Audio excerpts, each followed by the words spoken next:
Ćao svima, ja se zovem Rade Savičić, ja sam personalni trener. Najviše se bavim treninzima sa girijom. Uglavnom, to su treninzi koje radite ako nemate baš dovoljno vremena, a treba da pogodite većinu mišićnih grupa na svome tijelu.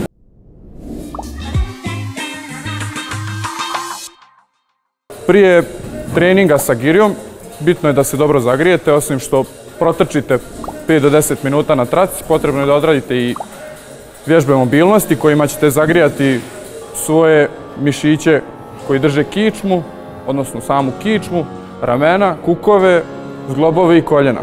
Da bi taj trening bio efikasan, prvo ću da uradim vježbe mobilnosti kojima ćete da pospješite vaše rezultate na treningu, a ujedno i da smanjite rizik od povrede. Prvo je potrebno da sjednemo na pod, desna noga ide ispred, lijeva noga nazad. Obje noge su pod uglom od 90 stepeni. Potrebno je da uz pomoć ruke dignemo se, ispravimo, naslonimo se na desnu ruku, ispružimo lijevu ruku gore, tako istegnemo kičmu i rame. Zatim, u istom položaju da nam ostanu stopala na zemlji, okrećemo se, radimo isto to, dižemo se, samo druga ruka nam je oslonac, a desnom rukom istežemo rame i kičmu. Ovo bih preporučio da radite 10 puta u 3 serije sa odmorom između od 30 sekundi. Iduća vježba je bila sa girijom, nakon što smo se zagrijali.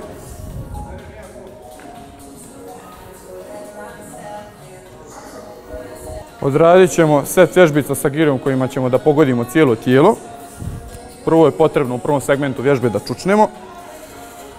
Naravno, ne bi trebalo da nam koljena previše prelaze prste. O tome treba da vodimo računa. Fiksiramo laktove, radimo biceps pregib, ustajemo, stežemo gluteus, kružimo girijom u jednu stranu, kružimo u drugu stranu. Spuštamo se, spuštamo giriju. Ovo bih preporučio da radite 10 ponavljanja, također 3 serije sa odmorom od 30 sekundi između. I drugi set vježbi sa girijom bi bio sljedeći. Potrebno je da se odmaknemo pola koraka, spuštamo se u sklek, radimo 2 skleka, stegnemo gluteus i stomak, ustajemo, prilazimo giriji, opet idemo u čučanj, radimo nabačaj sa girijom sa 2 ruke i potisak. Vraćamo,